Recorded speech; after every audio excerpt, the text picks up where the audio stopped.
Hello दोस्तों, आज हम लोग करने जा रहे हैं जो प्रीवियस ईयर साइंस का जो हम लोग सीरीज़ शुरू किए हैं उसका 10वां पार्ट है। और ये जो एग्ज़ाम हुआ था ये हुआ था 23 सितंबर 2018 को।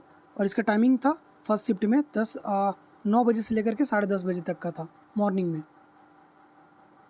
तो चलिए शुरू करते वीडियो को। पहला क्वेश्चन है वॉशिंग सोडा के एक अणु में जल के कितने अणु उपस्थित होते हैं। देखिए वॉशिंग सोडा जो इसका केमिकल फार्मूला क्या होगा, तो वॉशिंग सोडा का हो जाए Na2CO3 10H2O। तो जल का कितना होता है 10, ठीक है, 10 अणु होता है पानी का। आगे चलते हैं। निम्न में से कौन सा नियम किसी धात्विक तार में से प्रवाहित होने वाली धारा और उनके सिरों में विभवांतर के बीच संबंध दर्शाता है। देखिए ये जो नियम है, कहा गया कि जब कोई तार है उससे जो धारा प्रवाहित होता है यानी कि जो करंट पार होता है, इसके जो सिरों के बीच का जो विभवांतर होता है यानी कि पोटेंशियल डिफरेंस जो होता है इसके बीच का, ये जो बताया गया बीच का संबंध किस में बताया गया, तो ये ओम्स का लॉ यानी कि ओम्स के नियम ने बताया है इसको, ठीक है।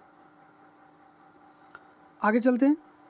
कान के अंदर कंपन 3 हड्डियों द्वारा प्रवर्धित होता है, जैसे डैश बीच कान में है। ये थोड़ा सा जो यहाँ पे जो क्वेश्चन जो लिखा गया है, ये क्वेश्चन का जो लैंग्वेज है ये थोड़ा सा आगे पीछे कर दिया गया है। इसमें कहा गया है कि कान के अंदर में जो मिडिल कान में 3 हड्डियाँ पाई जाती है, ठीक है, जो कंपन के थ्रू जो ध्वनि को जैसे कि हम लोग जो कुछ बोल रहे हैं आप लोग को सुनाई दे रहा है, तो ये किसके वजह से होता है, किन किन हड्डियाँ, ये तीनों हड्डियों के बारे में पूछा गया है। तो ये जो 3 हड्डियाँ है ये हैमर, एनविल और स्टेरप, ठीक है। तो देखिए कान के अंदर में जो ये जो 3 हड्डियाँ होती है, देखिए यहाँ पे कान का एक स्ट्रक्चर है, ठीक है। हर एक कान में 3 हड्डियाँ होती हैं, मतलब 2 कान में 6 हड्डियाँ टोटल, ठीक है। ये रहा पिन्ना यानी कि जो हम लोग का आउटर जो ये स्ट्रक्चर होता है इस तरह का, ये है। अब इसके अंदर में जब आप जाओगे और इसको बोलते हैं इंटीरियर, यानी कि ये जो तो प्रारंभिक कान होते हैं, यानी कि मिडिल स्टार्टिंग में जो कान होता है वो इंटीरियर होता है, यहाँ से यहाँ तक मिडिल में होता है मिडिल ईयर, और ये जो होता है ये होता है इंटीरियर ईयर यानी कि आंतरिक कान होता है, ठीक है। तो यहाँ से यहाँ तक तो हो गया आपका प्राइमरी जो होता है ईयर, वो जिसमें पिन्ना लगा हुआ था। इसके बाद एक यहाँ सबसे पहले जो हड्डी पाया जाता है वो होता है मेलियस। अब मेलियस को ही बोला जाता है हैमर, जो कि आपको वहाँ पे क्वेश्चन में दिया गया है, ठीक है, हैमर शेप में। इसका नाम हैमर इसलिए क्योंकि हैमर का शेप में होता है। उसके बाद जो है हड्डी होता है उसको बोला जाता है इनकस। ये जो है ये एक देखिए तो यहाँ पे आपको किसका एनविल की तरह यानी कि जो हल होता है हल के शेप में दिखाई देता है। और तीसरा जो हड्डी होता है वो होता है स्टेपिस। और ये जो होता है कान का सबसे छोटा हड्डी होता है स्टेपिस। कान का ही नहीं, मानव शरीर का सबसे छोटा हड्डी होता है स्टेपिस, ठीक है। और इसका जो स्ट्रक्चर होता है एक्चुअली में इसका स्ट्रक्चर इस तरह ना होकर के ये कुछ इस तरह के स्ट्रक्चर में होता है, ये इस तरह के स्ट्रक्चर में होता है, जो कि ये जो आंतरिक कान होता है ना, आंतरिक कान की दीवार में यहाँ पे ये बार बार ये रेपिड टकराते रहता है। जैसे कोई ध्वनि आता है ना तो उसके हिसाब से ये टकराता है, जिसको सिग्नल को पकड़ के हमारा दिमाग उसको वर्ड में कन्वर्ट करके हमारे दिमाग को बताता है और ये उससे पता चलता है कि क्या बोला गया है, ठीक है। तो 3 हड्डियाँ होते हैं मेलियस, इनकस और स्टेपिस। इसी को इनकस को ही बोला जाता है एनविल टाइप, ठीक है। तो यहाँ पे 3 हड्डियाँ कौन कौन सा हो गया अब, हैमर, एनविल और स्टेपिस, ठीक है। Choose the term that does not belong to the following group. देखिए इसमें एक टर्म को चूज करना जो कि इस ग्रुप में संबंधित नहीं है, ठीक है। क्रिप्टन, आर्गन और नियन, ये तीनों जो है ना 18वां ग्रुप का तत्व है। देखो तो जिसको इनर्ट गैस या फिर अक्रिय गैस कहा जाता है 18वां ग्रुप का। लेकिन प्लेटिनम ये अक्रिय गैस नहीं, तो इसका जो ग्रुप में से कौन संबंधित नहीं, तो ये प्लेटिनम हो जाएगा इसका करेक्ट आंसर। अगला क्वेश्चन है the non metal dash is liquid at room temperature. मैंने निम्न में से कौन सा जो नॉन मेटल है जो रूम टेम्परेचर में लिक्विड की अवस्था में पाया जाता है। ये कई बार पूछा गया क्वेश्चन है, तो बोरोन हो जाएगा इसका। और अगर मरकरी होता जब ये मेटल में पूछा जाता तो, ठीक है। आगे चलते हैं। 700 वाट की एक विद्युत वॉशिंग मशीन का उपयोग 4 घंटे प्रतिदिन के लिए किया जाता है। एक दिन में मशीन द्वारा उपभोग की गई ऊर्जा क्या। देखिए जब यूनिट में पूछेगा ना, जब भी यूनिट में पूछेगा जब भी यूनिट में पूछेगा तो आपको करना क्या है कि जितना भी वाट यानी कि जितना भी पावर दे रखा है, पावर इनटू जितने भी घंटा दे रखा है और जितने भी दिन दे रखा है, डेज या घंटा या दिन जो भी दे रखा है उतना, और डिवाइडेड बाय उसको कर देना आपको 1000 से। ये तो हो गया कि एक तरीका। तो पावर कितना हो जाएगा 750, ठीक है, मल्टीप्लाई कर दो इसको 4 घंटा, और ये एक दिन तक चल रहा है कितना में 1000, ठीक है। ये जीरो से ये जीरो ख़त्म, 25 चौका 100 और 25 तिया 75, ये 4 से ये 4 ख़त्म, यानी कि 3 यूनिट। इसका करेक्ट आंसर आ जाएगा 3 यूनिट, ठीक है।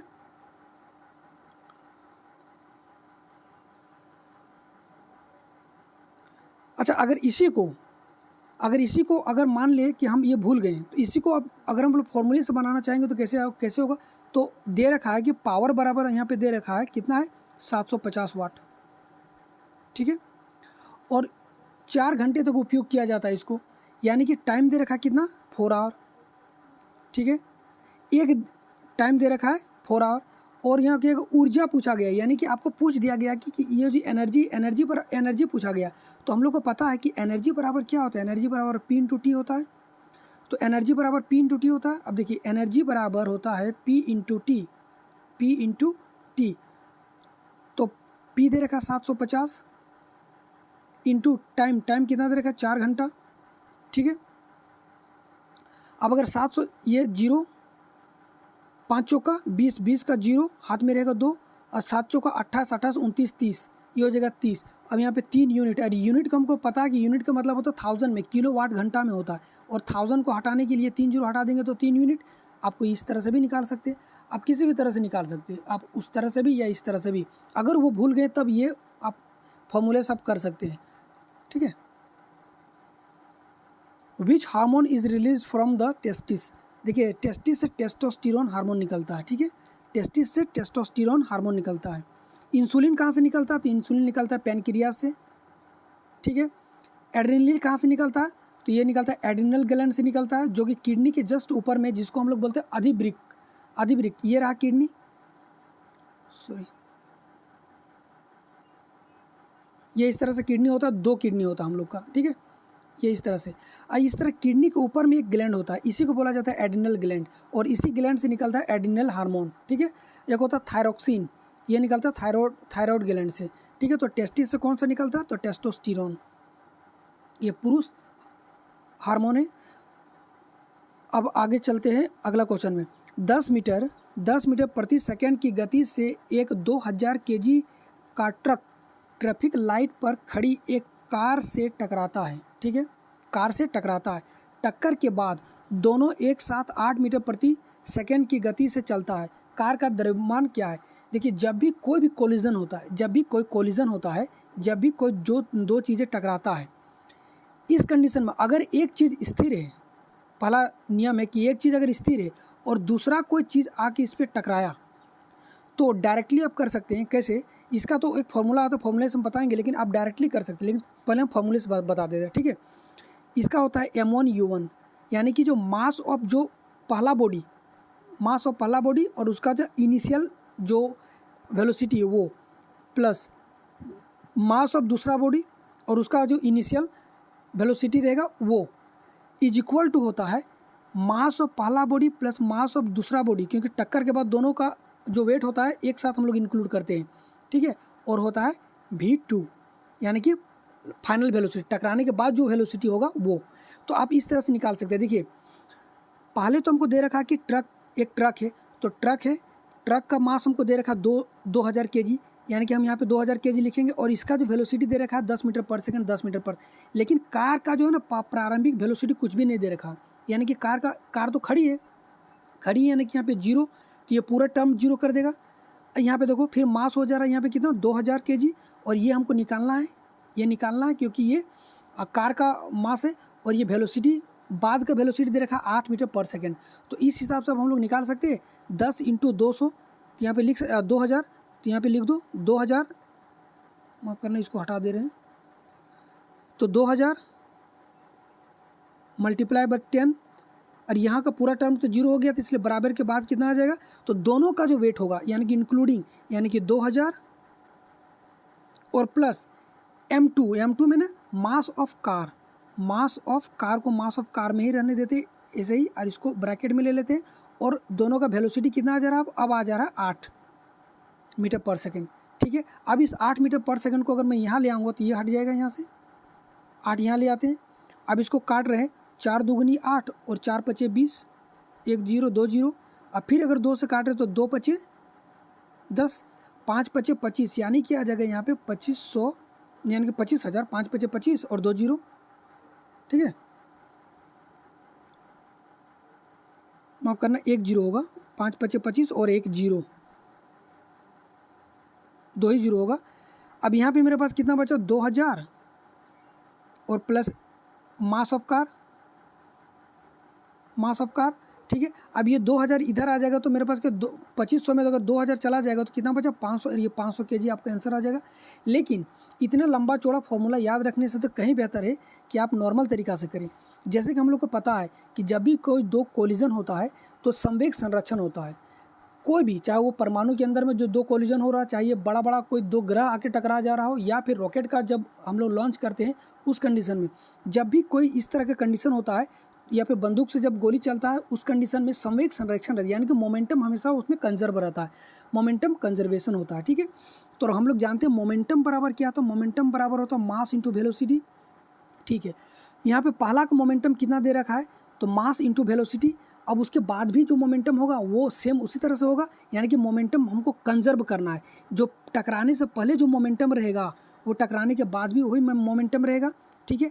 तो मास इंटू वेलोसिटी, यानी कि यहाँ पे मास किसका, मास हो जाएगा किसका, ट्रक का, मास ऑफ ट्रक और velocity of truck is equal to, अब टकराया, देखिए जब एक ट्रक कार से आके टकराया तो अब जो मास होगा ना, इसका मास, ये दोनों का मास इंक्लूड हो जाएगा, ठीक है। इन दोनों का मास को इंक्लूड कर लेंगे, यानी कि मास ऑफ ट्रक कितना है 2000, और मास ऑफ कार कितना है हमको पता नहीं, यही हमको निकालना है, तो मास ऑफ कार कर देते हैं, ये प्लस में आएगा, माफ़ कीजिएगा ये प्लस में रहेगा, ठीक है। दोनों क्योंकि जोड़ है दोनों को, और ये दोनों का वेलोसिटी कितना है 8 मीटर पर सेकेंड, 8 हो जाएगा इसका वेलोसिटी। अब ठीक है, अब देखो मास ऑफ कार कितना है, फिर से वही कंडीशन आ गया 2000, और मल्टीप्लाई कर देंगे 10 और डिवाइडेड बाय 8, और फिर से वही करेंगे तो यहाँ इधर आ जाएगा तुम्हारे पास 2500 और माइनस 200, फिर आगे आ जाएगा कितना आपका, ये 500 kg आ जाएगा। तो आप लोग डायरेक्टली इस तरह से कीजिए, ना कि उतना ये करना है। हाँ, वो कंडीशन कब लगाना, जब दोनों ही बॉडी, एक बॉडी और दोनों ही बॉडी जब मूव कर रहा हो, जैसे कि दोनों ही बॉडी मूव कर रहा हो और आके टकराया, तब आपको क्या होगा कि इसका भी इनिशियल वेलोसिटी हमको मालूम होगा, इसका भी इनिशियल वेलोसिटी मालूम होगा, और टकराने के बाद फाइनल वेलोसिटी भी हम लोग को मालूम होगा। तब उस कंडीशन में आप लोग वो फार्मूला लगाइएगा, ठीक है। सबसे बेस्ट फार्मूला ये है कि आप लोग के एग्जाम में तुरंत हो जाएगा जब एक बॉडी खड़ा रहेगा तब। चलिए आगे बढ़ते हैं।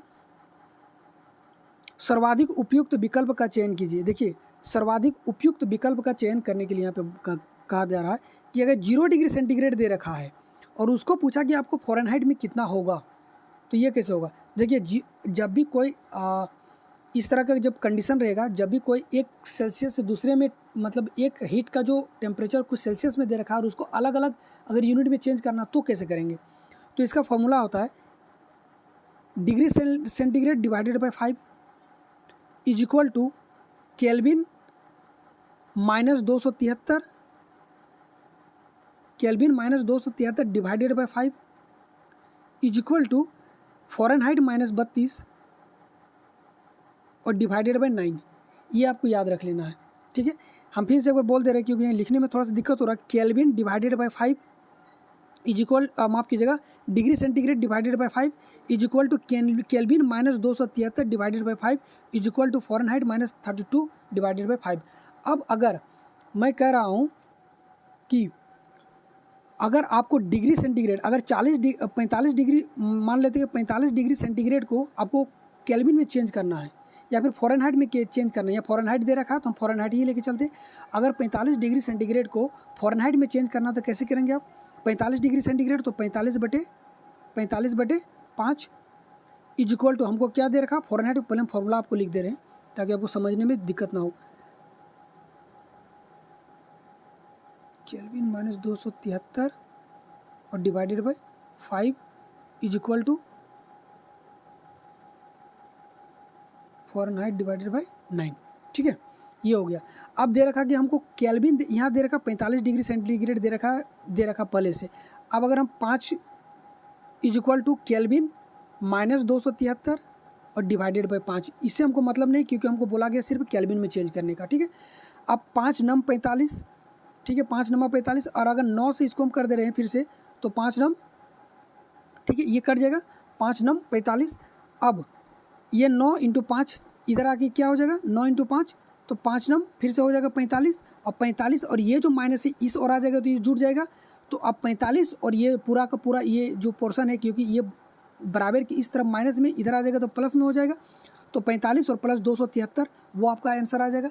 तो आप लोग इसी तरह से यहाँ पे देखिए, यहाँ पे क्या कहा गया है कि यहाँ पे कहा है 0 डिग्री सेंटीग्रेड, यानी कि 0/5। अब इसको चेंज करना है किसमें, फ़ारेनहाइट में, और फ़ारेनहाइट इज इक्वल टू कितना होता है, फ़ारेनहाइट में चेंज करना है ना, ठीक है।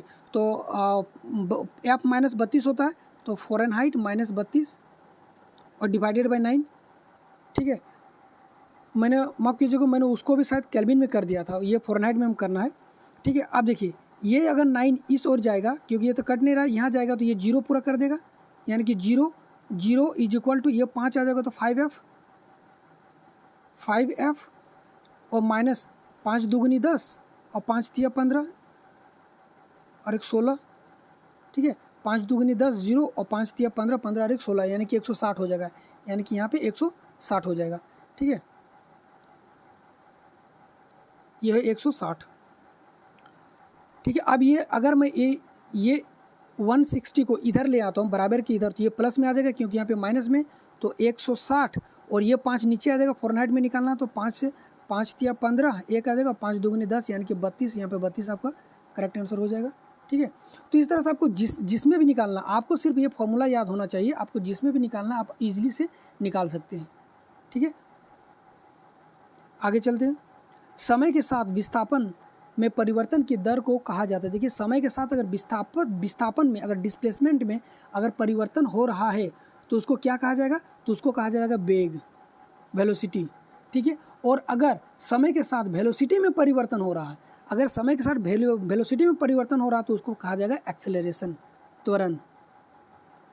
आगे चलते, निम्न में से कौन सा पुष्प एक उभयलिंगी है। देखिए उभयलिंगी मतलब पुष्प किसको बोलेंगे, वैसा पुष्प जिसमें या तो सिर्फ नर प्रजनन अंग होगा या फिर मादा प्रजनन अंग होगा, एक ही होगा, दोनों नहीं होगा।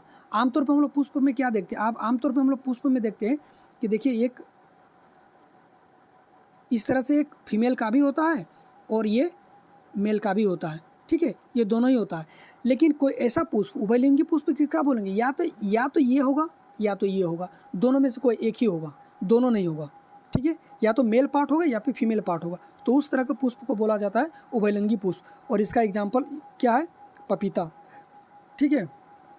हिबिस्कस, सूरजमुखी और सरसों ये सब क्या है, बाइसेक्सुअल है, यानी कि दोनों इसमें पाया जाएगा, ठीक है। यानी कि ये एक लिंगी नहीं, ये द्विलिंगी होगा, ये सब तीनों द्विलिंगी होगा, ठीक है। अब यहाँ पे कुछ हम एग्जाम्पल लिख दिए हैं। देखिए एक लिंगी या उभयलिंगी फूल ऐसे फूल होते हैं जिसमें हम तो बस सारा ये सब बता दिए, फूल होते हैं जिसका एग्जाम्पल आप लोग सिर्फ देख लीजिए, जैसे कि ककड़ी, एक लिंगी ककड़ी हो गया, सफ़ेद शहतूत हो गया, मक्का हो गया, तरबूज, घिया, पपीता और कद्दू, ये सब एक लिंगी फूल का एग्जाम्पल है, ठीक है। अगर यहाँ पे अगर द्विलिंगी फूल का बात किया जाए तो द्विलिंगी फूल का एग्जाम्पल कौन कौन सा हो जाएगा, तो देखिए द्विलिंगी फूल का जिसमें दोनों ही होता है, टमाटर हो गया, बैंगन हो गया, गुलाब हो गया, सरसों हो गया इत्यादि, ठीक है। ये सब द्विलिंगी पुष्प का एग्जाम्पल है। तो यहाँ पे आपको जो क्वेश्चन में दिया गया था तो वो उसके हिसाब से पपीता हो जाएगा।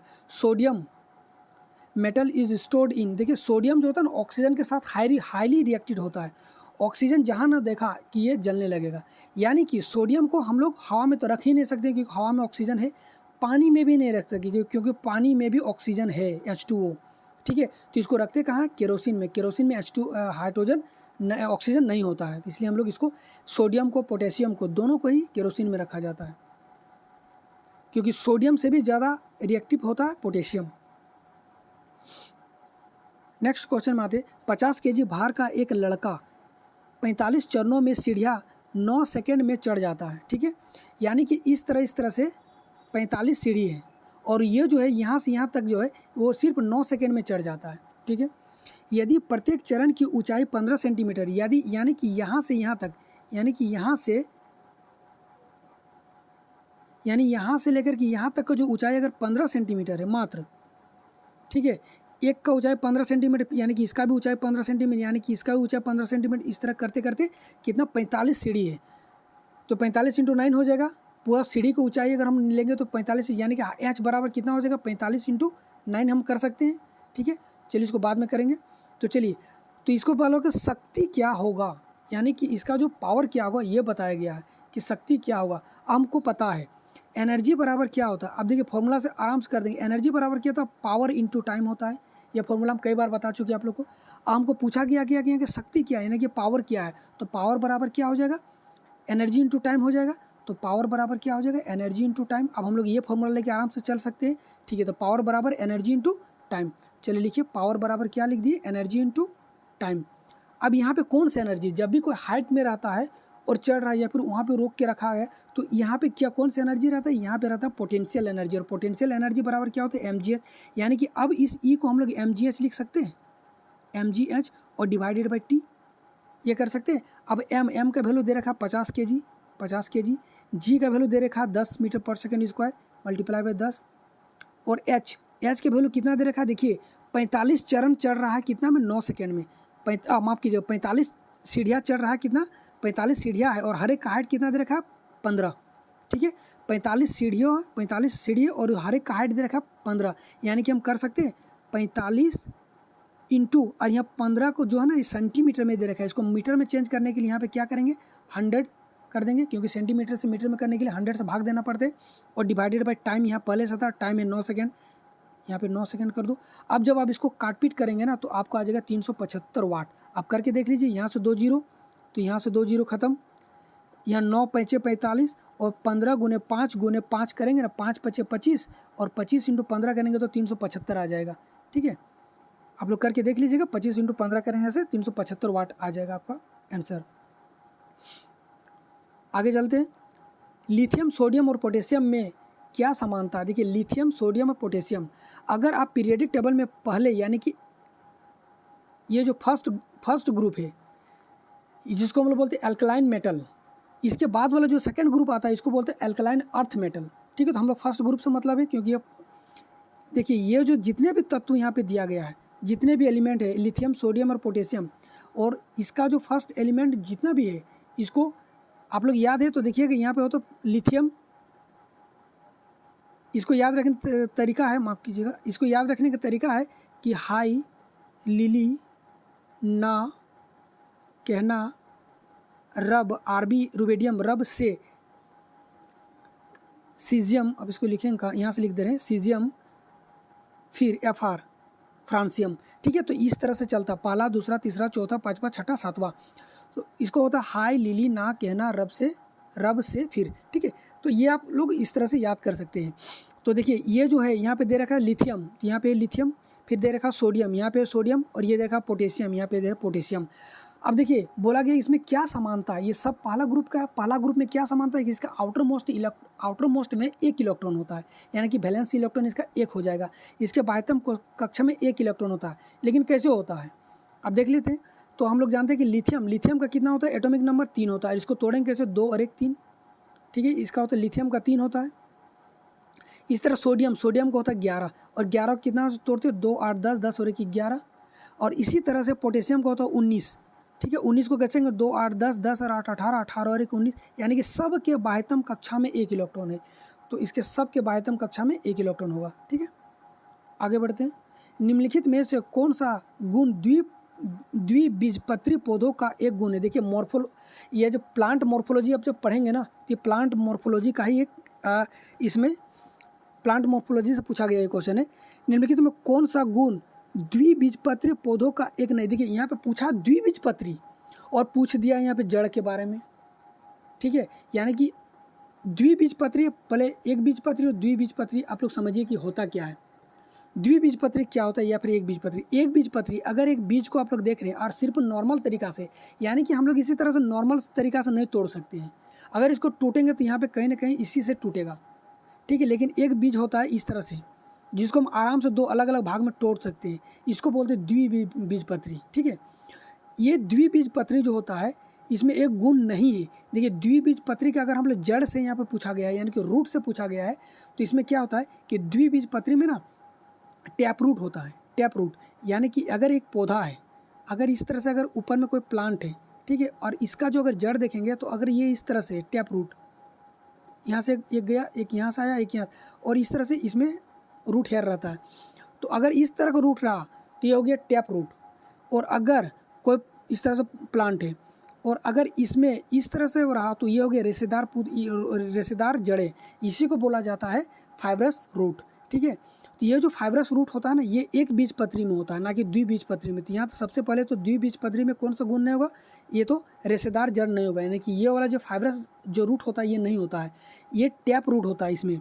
ठीक है, यहाँ देखिए जालीदार सिरा रचना, देखिए जो स्ट्रक्चर आप देखिएगा ना पत्ती का, तो जालीदार सिरा स्ट्रक्चर होता है, ये द्विबीजपत्री में यहाँ पर गुण नहीं होता है, लेकिन द्विबीजपत्री ये भी होता है। मुख्य जड़ यानी कि टैप रूट ये होता है, लेकिन रेशेदार जड़ जो होता है ना, ये एक बीजपत्री में होता है।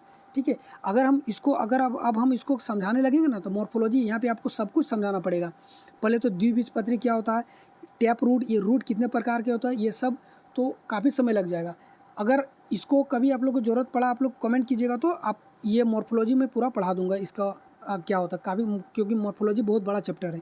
ठीक है, तो आप लोग याद रख लीजिए कि ये जो है ना टैप रूट होता है द्विबीजपत्री में, और रेशेदार जो जड़ होता है ये होता है सिंगल बीज यानी कि यानी कि आप बोल सकते हैं एक बीजपत्री में होता है। ठीक है, आगे बढ़ते हैं।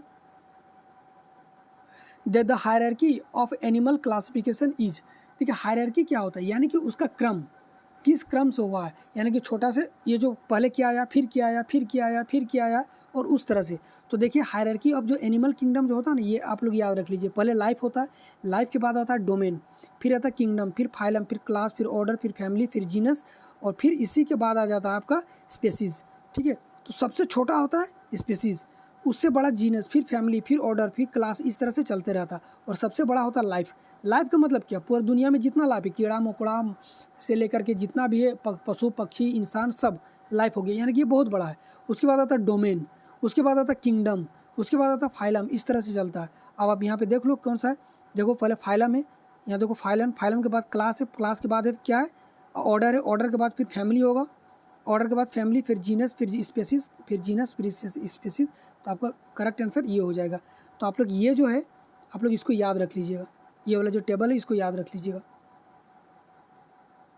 चलिए आगे देखते हैं, आगे कौन, निम्नलिखित यौगिकों को उसके कार्बन बंध की लंबाई के अनुसार बढ़ते क्रम में व्यवस्थित कीजिए। देखिए, और ये यौगिक कौन कौन सा दे रखा है, इथाइन और इथेन। इससे पहले आप लोग को ये समझने से पहले आप लोग को एक चीज़ जान लीजिए, जिस किसी भी के लास्ट में ANE रहा, क्या रहा, ANE, ये होता सिंगल बॉन्ड। जिसके भी लास्ट में ENE रहा, ENE, ठीक है, इसमें होता डबल बॉन्ड। और जिसके लास्ट में YNE रहा उसमें होता है ट्रिपल बॉन्ड। और जो होता है सिंगल बॉन्ड वही सबसे लंबा होगा, यानी कि उसका जो होगा ना अनुक्रम, उस सबसे बड़ा होगा सिंगल बॉन्ड का, उससे छोटा होता है डबल बॉन्ड का, उससे छोटा होता है सिंगल बॉन्ड का। ठीक है, अगर सेचुरेशन के मामले में पूछ दिया तो सिंगल बॉन्ड सेचुरेट होता है और ये दोनों अनसेचुरेट होता है। ठीक है, ये तीनों ही क्वेश्चन पूछा गया है और तीनों ही क्वेश्चन मैंने बता दिया। ठीक है, तो अब चलिए देखते हैं इसमें से कि इसको क्या बोला कि बढ़ते क्रम में लगाना है। ठीक है, तो सबसे पहले तो जिसमें ANE आएगा उसमें सबसे लास्ट में होगा, यानी कि बढ़ते क्रम, यानी कि छोटा फिर बड़ा फिर बड़ा, इस हिसाब से हमको लगाना है। ठीक है, तो चलिए देखते हैं। सबसे पहले क्या है, इथेन। देखिए इथेन यहाँ पे क्या देखा, इथेन, या फिर सबसे पहले हम लोग जो लेते छोटा से बड़ा लेते हैं, सबसे छोटा कौन सा हो जाएगा, देखिए इथेन, ANE, इथेन ANE, यहाँ पे ANE हो रहा, यानी कि ये सबसे बड़ा हो जाएगा, यानी कि सबसे बड़ा यहाँ पे, ये यहाँ पे नहीं होगा। देखो इथेन यहाँ भी दे रखा है, ये भी नहीं होगा, यानी कि या तो अब 1 नंबर का होगा या फिर 3 नंबर का होगा। उसके बाद हम लोग देखते हैं यहाँ पे क्या दे रखा है, इथाइन। उसके बाद क्या दे रखा है, इथाइन। ठीक है, इथाइन यानी कि इथाइन, YNE, इथाइन, YNE। तो YNE किस में आता है, ट्रिपल बॉन्ड। ट्रिपल बॉन्ड में यानी कि सबसे छोटा, यानी कि सबसे छोटा यहाँ पे, और ये बीच में आ जाएगा इथीन, यानी कि डबल बॉन्ड, ENE। ठीक है, तो इस हिसाब से आप लोग कर सकते हैं ये सब तीनों को आराम से। ठीक है। अब अगर इसी का अगर आप लोग लिखना चाहेंगे फॉर्मूला, अगर किसी को फॉर्मूले से करना है कि नहीं हमको फॉर्मूला लिख के करना है, तो आप लोग इसको फॉर्मूला लिख के भी कर सकते हैं ईजी से, ठीक है। चलिए देखते कैसे। तो सबसे देखिए इथाइन, इथाइन YNE आ रहा है। देखिए आप लोग जब प्रोनाउंसिएशन करेंगे तब देखिए इथाइन, इथीन, ठीक है, इथीन YNE, इथाइन ENE और इथेन ANE। तो इथीन, इथीन YNE इथीन, और इथीन का क्या होता है C2H2, ठीक है। इथाइन ENE, ठीक है, तो इसमें क्या होगा C2H4, ठीक है। और इथीन, इथेन, इथेन का क्या होता है C2H6, ठीक है। तो सबसे ये है ट्रिपल बॉन्ड, ये सबसे छोटा, डबल बॉन्ड ये उससे बड़ा, और सिंगल बॉन्ड ये सबसे बड़ा। तो इसका करेक्ट जो ये सीरीज हो जाएगा ये इसका आ जाएगा, ठीक है। चलिए आगे देखते हैं। नीचे दिए गए कहा गया नीचे दिए गए तत्वों में से डैश आकार में सबसे छोटा होता है। देखिए ये क्वेश्चन हम पहले भी बता चुके हैं, ठीक है। सबसे पहले देखिए एल्यूमिनियम, एल्यूमिनियम के एटॉमिक नंबर कितना होता है 13। 13 में से 3 कार्बन या 3 इलेक्ट्रॉन यहाँ से निकल गया, तो बचा इसके पास कितना 10। यहाँ तो सोडियम, सोडियम को होता है 11, 11 में से 1 निकल गया, 1 प्लस है 1 निकल गया, तो फिर बचा क्या 10। मैग्नीशियम, मैग्नीशियम को होता है 12, 12 में से 2 अगर निकल गया तो बचा कितना 10। सबका 10 है, इस हिसाब से तो हम नहीं बता सकते हैं क्या है। तो अब दूसरा में देखिए, दूसरा में हमने बताया था क्या कि अगर पीरियडिक टेबल है, पीरियडिक टेबल में जब हम लोग पीरियडिक टेबल में जब हम लोग ऊपर से टॉप से बॉटम की ओर आते हैं ना, तो एटॉमिक साइज बढ़ता है, यानी कि आकार बढ़ेगा। और जब हम लोग इस ओर जाते हैं तो आकार घटेगा, यानी कि लेफ़्ट टू राइट की ओर जाते हैं तो आकार घटता है। अगर हम लोग टॉप टू बॉटम की ओर आएंगे तो इसका जो एटॉमिक साइज होगा वो बढ़ेगा, और जब लेफ़्ट टू राइट जाएंगे तो ये घटेगा। अब देखिए एल्यूमिनियम है 3rd ग्रुप का, यानी कि अगर हम 3 ग्रुप बना देते हैं तो एल्यूमिनियम आपको यहाँ मिलेगा, मैग्नीशियम आपको यहाँ मिलेगा, और सोडियम आपको यहाँ मिलेगा। पहले ग्रुप में सोडियम मिलता है। तो अब हम लोग देखिए तो इस ओर जा रहे हैं, इस ओर क्या होता है एटॉमिक साइज में ये सबसे सोडियम का सबसे बड़ा होगा, उससे छोटा होगा मैग्नीशियम का, और सबसे छोटा हो जाएगा एल्यूमिनियम का। तो यानी कि सबसे यहाँ पे छोटा आकार पूछा, सबसे छोटा आकार क्या हो जाएगा एल्यूमिनियम का, सबसे छोटा आकार एल्यूमिनियम का हो जाएगा। The dash also known as master gland is an endocrine gland. देखिए मास्टर ग्लैंड ये तो सबको जानता है, ये तो हलवा टाइप का क्वेश्चन था, पिट्यूटरी ग्लैंड होगा इसका करेक्ट आंसर, ठीक है। और अगर मास्टर और मास्टर ग्लैंड पूछ दिया गया तो हाइपोथैलेमस होता है, जो कि हम लोग को सर के पीछे की ओर होता है, हाइपोथैलेमस, ठीक है। निम्न में कौन सा एक कैटायन है। देखिए पूछा गया कैटायन, एनायन और कैटायन क्या, जिसमें अगर कोई इलेक्ट्रॉन का आदान प्रदान किया गया, यानी कि इलेक्ट्रॉन का एक्सचेंज हुआ, और अगर कोई इलेक्ट्रॉन ले लिया, ठीक है, अगर मान लीजिए एक्स अगर इलेक्ट्रॉन ले लिया तो ये हो जाएगा एनायन, ठीक है। और अगर वाई है, अगर वाई इलेक्ट्रॉन दे दिया तो ये हो जाएगा कैटायन, ठीक है। ये आप लोग याद रखिए, अगर इलेक्ट्रॉन लिया तो नेगेटिव साइन आया, और नेगेटिव साइन आया मतलब ये हो जाएगा एनायन, और अगर इलेक्ट्रॉन दिया पॉजिटिव साइन आएगा और इसमें चार्ज पॉजिटिव हो जाएगा, और ये क्या हो जाएगा कैटायन, ठीक है। तो अब चलिए सबका एक एक करके देखते हैं। सबसे पहले आता है कार्बोनेट, ठीक है, यानी कि CO3, और कार्बोनेट में कितना आ जाता है 2 नेगेटिव साइन, ये अब 2 नेगेटिव साइन आ जाता है, यानी कि ये क्या आ जाएगा, ये आ जाएगा एनायन, ठीक है। अब आ जाए हाइड्रोक्साइड, हाइड्रोक्साइड क्या होता है OH का माइनस, हाइड्रोक्साइड OH का माइनस, और इसमें भी नेगेटिव साइन, यानी कि ये भी क्या हो जाएगा एनायन। नाइट्रेट, नाइट्रेट का क्या होता है NO3 का, इसमें भी आ जाता है नेगेटिव, 1 नेगेटिव आता है, तो NO3 का नेगेटिव 1 नेगेटिव, यानी कि ये भी आ जाएगा आपका क्या एनायन। अमोनियम, अमोनियम का क्या होता है, ये सब हटा देते हैं। अमोनियम का क्या होता है NH4, और इसमें क्या आता है पॉजिटिव, 1 पॉजिटिव होता है, तो ये हो जाएगा क्या कैटायन, ठीक है। तो आप लोगों को फॉर्मूला, ये जो केमिकल फॉर्मूला जिसका होता है वो याद होना चाहिए, आप लोग को पता चलेगा। अमोनियम हो जाएगा क्या कैटायन, इसका करेक्ट आंसर हो जाएगा अमोनियम। आगे बढ़ते हैं। पिंड ए जिसका द्रव्यमान 2 kg है, और पिंड बी जिसका द्रव्यमान 3 kg है, ठीक है। यहाँ पे कोई 2 पिंड है, ठीक है, एक का है 2 kg और एक का है 3 kg, और एक दूसरे को क्रमशः इसका वेलोसिटी दे रखा 4 मीटर पर सेकेंड और इसका वेलोसिटी दे रखा 2 मीटर पर सेकेंड। ठीक है, क्रम तो एक दूसरे से टकराएगा। अगर ये टकराएगा कब? जब ये इधर आएगा, ये इधर आएगा।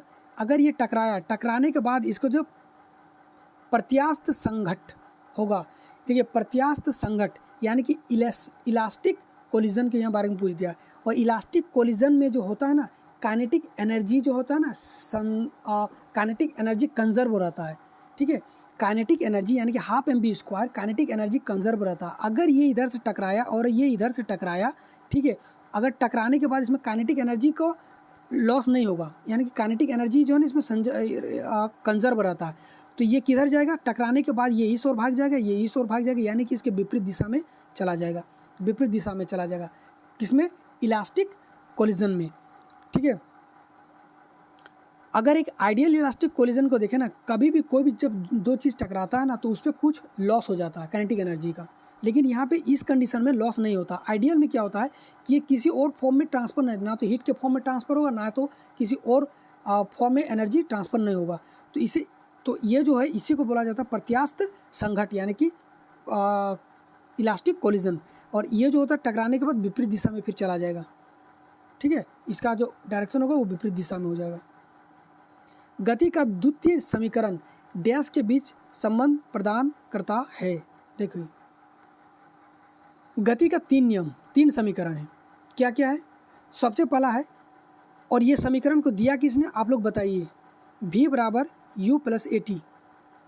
ठीक है, v बराबर u प्लस ए टी। दूसरा समीकरण है s बराबर u T plus half T square. और तीसरा समीकरण है v square minus you square, v square minus you square बराबर 2as।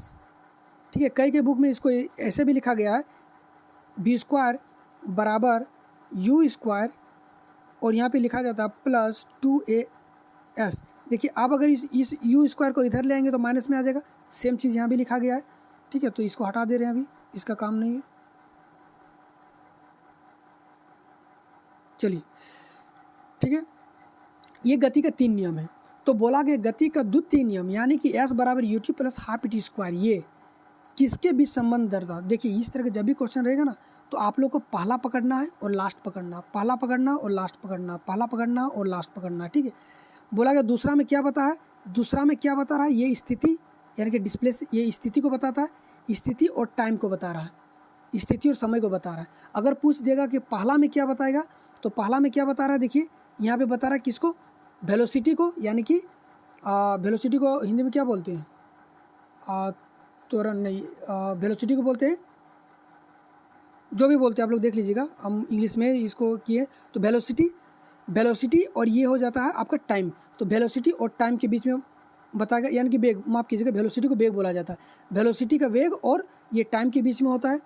और जो थर्ड का नियम होता है ये होता है वेलोसिटी के बीच में और स्थिति के बीच में, यानी कि डिस्प्लेसमेंट के बीच में, यानी कि स्थिति के बीच में, यानी कि उसका पोजीशन जो होता है उसके बीच में। ठीक है, तो स्थिति, तो आप लोग को पता चल गया कि दूसरा में क्या है कि स्थिति और टाइम के बीच में अगर पहला पूछ दिया जाएगा तो वेग और समय के बीच में, और तीसरा पूछा जाएगा तो क्या पूछेगा, समय और माफ़ कीजिएगा वेग और स्थिति के बीच में। तो आप लोग तीनों को आप लोग इस तरह से याद रखिए। और इसको दिया कौन था, ये जो गति का समीकरण है, ये 3 गतिकरण दिया क्या था, तो इसको गैलीलियो ने दिया था। ठीक है, इसको दिया गया, तीनों समीकरण को गैलीलियो ने दिया है।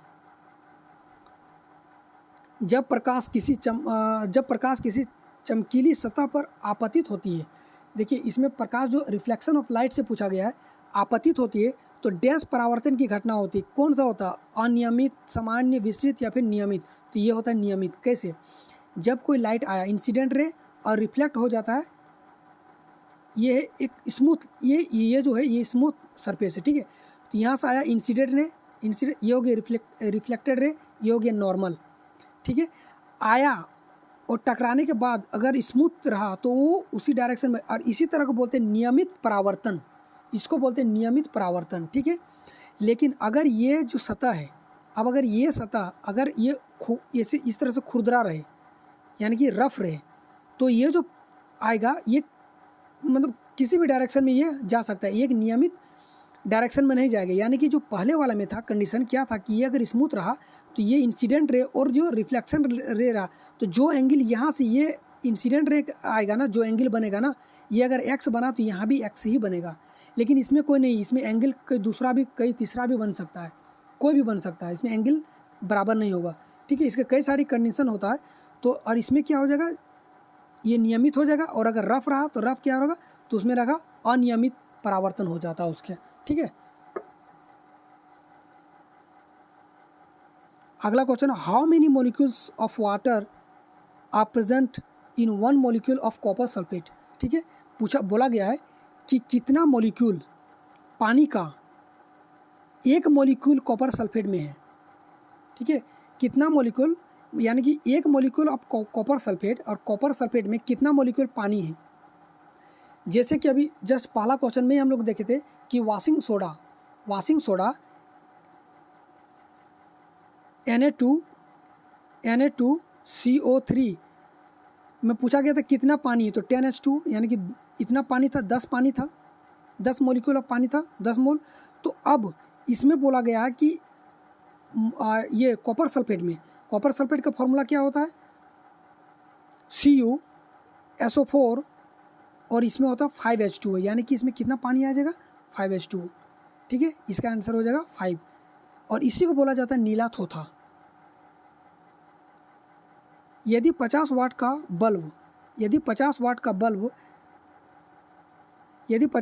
बल्ब एक 1000 जूल की ऊर्जा का उपभोग करता है तो बल्ब द्वारा लिया गया समय कितना होगा। देखिए, बल्ब द्वारा लिया गया समय कितना होगा, आप लोग बताइए। देखिए, जो जानते हैं तो उसको पॉज कीजिए और तुरंत बनाना शुरू कीजिए। ठीक है, और जो नहीं जानते हैं इसके लिए सुनिए। अभी हमने इसका जो फॉर्मूला हम लोग बताएं अभी, क्या होता है, एनर्जी बराबर क्या होता है, एनर्जी बराबर होता है पावर इनटू टाइम। ये बहुत ही इंपॉर्टेंट फॉर्मूला, इसको आप लोग रट लीजिए, याद रख लीजिए। एनर्जी बराबर पावर इनटू टाइम। अब यहाँ पे दे रखा है हमको, पावर दे रखा है 50 वाट, एनर्जी दे रखा है 100 जूल। तो बोला कि बल्ब दे लिया गया समय, तो टाइम आपको नहीं निकल जाएगा। एनर्जी दे दिया है, ये दे दिया, टाइम नहीं निकल जाएगा। तो ठीक है, टाइम निकालने के लिए क्या, तो टाइम बराबर क्या हो जाएगा यहाँ पे, एनर्जी बटे पी, यानी कि एनर्जी बटे पावर। और एनर्जी दे रखा है कितना हमको, ऊर्जा कितना दे रखा, 1000, और डिवाइडेड पावर कितना दे रखा, 50 वाट का दे रखा है। ये जीरो से ये जीरो खत्म, 5 से काटेंगे तो 5 दूनी 10, 20 वाट, 20 सेकंड माफ़ कीजिएगा, क्योंकि टाइम पूछा गया, तो 20 सेकंड इसका करेक्ट आंसर हो जाएगा। आगे चलते हैं।